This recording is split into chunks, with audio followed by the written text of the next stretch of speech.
আসসালামু আলাইকুম। আপনারা দেখছেন সিবিএন টিভি ইউএসএ সংবাদ বুলেটিন। সাথে আছি আমি ইশরাত জাহান। শুরুতেই এসেনশিয়াল হোম কেয়ার সংবাদ শিরোনাম। ট্রাম্পের প্রথম 30 দিন কর্তৃত্ববাদের ভীতি বাড়ছে।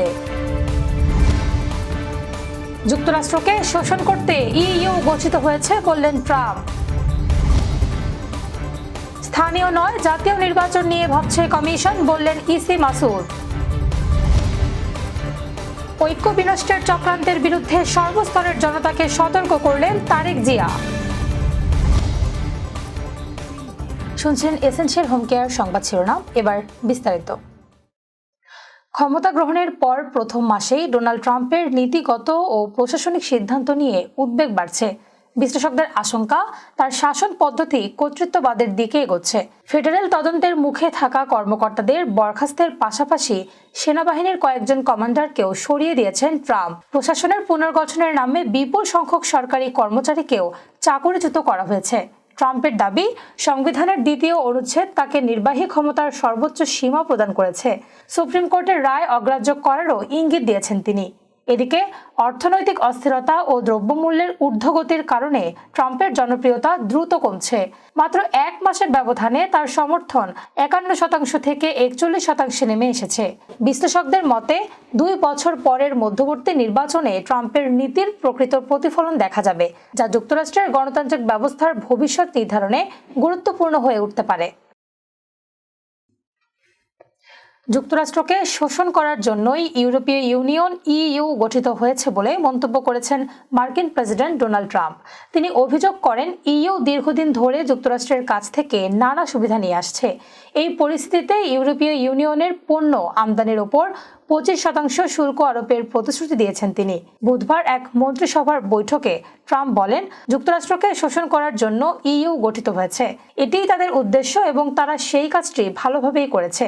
তবে এখন আমি যুক্তরাষ্ট্রের প্রেসিডেন্ট। ট্রাম্প দাবি করেন, ইউরোপীয় ইউনিয়ন মার্কিন কৃষিপণ্য ও গাড়ির রপ্তানিতে বাধা সৃষ্টি করছে, যার ফলে দুই পক্ষের মধ্যে প্রায় $300 বিলিয়ন বাণিজ্য ঘাটতি তৈরি হয়েছে। এই অবস্থায় তিনি ইউরোপীয় দেশগুলোর পণ্য আমদানির ওপর শুল্ক আরোপের ঘোষণা দেন। বার্তা সংস্থা আনাদোলুর প্রতিবেদনে বলা হয়, ট্রাম্পের এই মন্তব্য এমন এক সময়ে এলো যখন তিনি হোয়াইট হাউসে ফরাসি প্রেসিডেন্ট ইমানুয়েল ম্যাক্রোর সঙ্গে বৈঠক করেছেন এবং ব্রিটিশ প্রধানমন্ত্রী কেয়ার স্টারমারের যুক্তরাষ্ট্র সফরের প্রস্তুতি নিচ্ছেন। নির্বাচন কমিশনার আব্দুর রহমানেল মাসুদ বলেছেন, প্রধান উপদেষ্টা সহ দায়িত্বশীল সবাই বলেছেন ডিসেম্বরের মধ্যেই সংসদ নির্বাচন হবে। কাজেই আমাদের প্রধান লক্ষ্য সংসদ নির্বাচন। স্থানীয় নির্বাচনের কথা এই মুহূর্তে আমরা চিন্তা ভাবনা করছি না। বৃহস্পতিবার সকালে ঢাকার ধামরাই উপজেলা নির্বাচন কার্যালয় পরিদর্শনের পর সাংবাদিকদের এসব কথা বলেন তিনি। নির্বাচন কমিশনার বলেন, স্থানীয় নির্বাচনের যে সংস্কার প্রক্রিয়া চলছে তাতেও কিন্তু নির্বাচনের জন্য সরকারের কোনো নির্দেশনা আমাদের কাছে আসেনি। স্থানীয় নির্বাচন করার জন্য কোনো অনুরোধ আসেনি। এছাড়া স্থানীয় নির্বাচন ধাপে ধাপে করতে হয়, অনেক সময় 1 বছর লেগে যায়। কাজেই এই মুহূর্তে যদি আমরা স্থানীয় নির্বাচন করি তাহলে আমাদের সংসদ নির্বাচন ডিসেম্বর বা জানুয়ারির মধ্যে করা অসম্ভব এবং কঠিন। তিনি বলেন, আমাদের মূল লক্ষ্য সংসদ নির্বাচন করা। আমরা এটা নিয়েই কাজ করছি। ভোটার তালিকা হালনাগাদ করা হচ্ছে। ভোটার তালিকা জুনের মধ্যে চূড়ান্ত হয়ে যাবে। জুনের পর ডিসেম্বরে যদি আমাদের করতে হয় তাহলে আমাদের অক্টোবর নভেম্বরের মধ্যে তফসিল ঘোষণা করতে হবে। জাতীয় ঐক্য ও জাতীয় নির্বাচনের পরিবেশ বিনষ্টের চক্রান্তের বিরুদ্ধে দেশের কৃষক, শ্রমিক জনতা, আলেম ওলামা, পীর মাশায়েখ তথা সব শ্রেণী পেশার মানুষকে সতর্ক থাকার আহ্বান জানিয়েছেন বিএনপির ভারপ্রাপ্ত চেয়ারম্যান তারেক রহমান।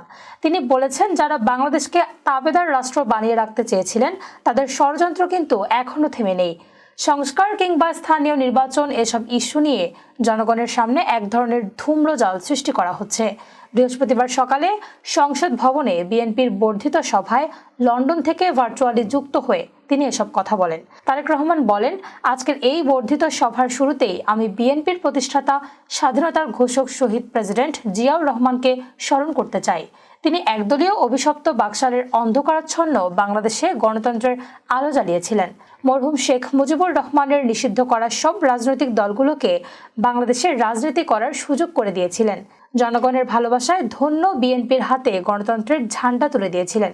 তিনি বলেন, বিএনপির জন্ম থেকে আজ পর্যন্ত গণতন্ত্র প্রতিষ্ঠা এবং স্বৈরাচার বিরোধী ধারাবাহিক আন্দোলনে যারা শহীদ হয়েছেন, আহত হয়েছেন, সন্তান স্বজন হারিয়ে যেসব পরিবার নিদারুণ দুঃখ কষ্টের মুখোমুখি হয়েছেন, যাদের শ্রম, ঘাম ও মেধায় বিএনপি আজ আপামর জনগণের কাছে দেশের সবচেয়ে বিশ্বস্ত রাজনৈতিক প্রতিষ্ঠানে পরিণত হয়েছে, আজকের বর্ধিত সভার শুরুতে আমি তাদের প্রত্যেকের অবদানকেও কৃতজ্ঞতার সঙ্গে স্মরণ করতে চাই।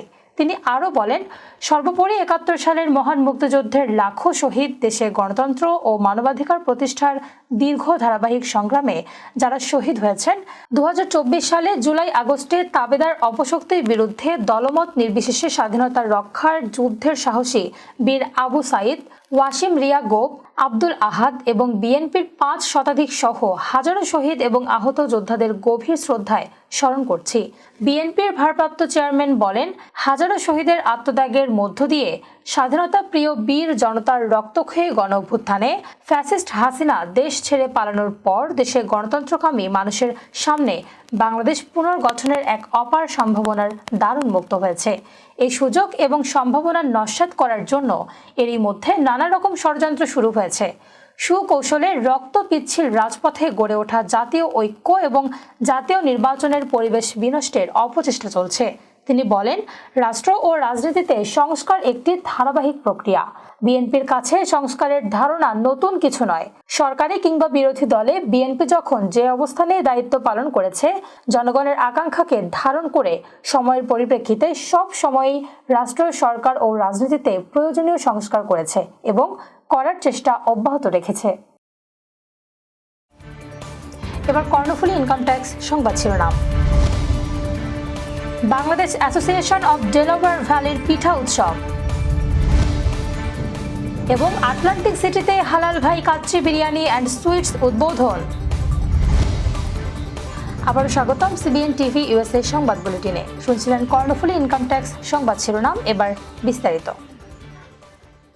যুক্তরাষ্ট্রের ডেলাওয়্যার রাজ্যে পিঠা উৎসব আয়োজন করেছে প্রবাসী বাংলাদেশিদের সংগঠন Bangladesh association of Delaware valley. রোববার মর্টন বড় হলে এ উৎসব চলে দুপুর ১টা থেকে সন্ধ্যা ৬টা পর্যন্ত। উৎসবে দেশীয় ঐতিহ্যের অনন্য সমারোহে দর্শকরা উপভোগ করেছেন নানা স্বাদের বাহারি পিঠা, দেশীয় খাবার, ঐতিহ্যবাহী শাড়ি এবং গয়নার সংগ্রহ। এবারের উৎসবে ছিল জনপ্রিয় বিক্রেতাদের সংগ্রহ, যা দর্শকদের মন ভরিয়েছে নিঃসন্দেহে। সঙ্গীত ও বিনোদনের মনোমুগ্ধকর পরিবেশে বাজে দেশীয় গান ও উৎসবের সুর। সাথে পার্কিং ও প্রবেশ মূল্য ফ্রি থাকায় অনেকেই পরিবার, পরিজন ও বন্ধুদের নিয়ে যোগ দেন এই উৎসবে এবং উপভোগ করেন ঐতিহ্যের অনাবিল আনন্দ। যুক্তরাষ্ট্রের নিউ জার্সির আটলান্টিক সিটিতে হালাল ভাই কাচ্চি বিরিয়ানি অ্যান্ড সুইটস নামে নতুন রেস্টুরেন্ট উদ্বোধন করা হয়েছে।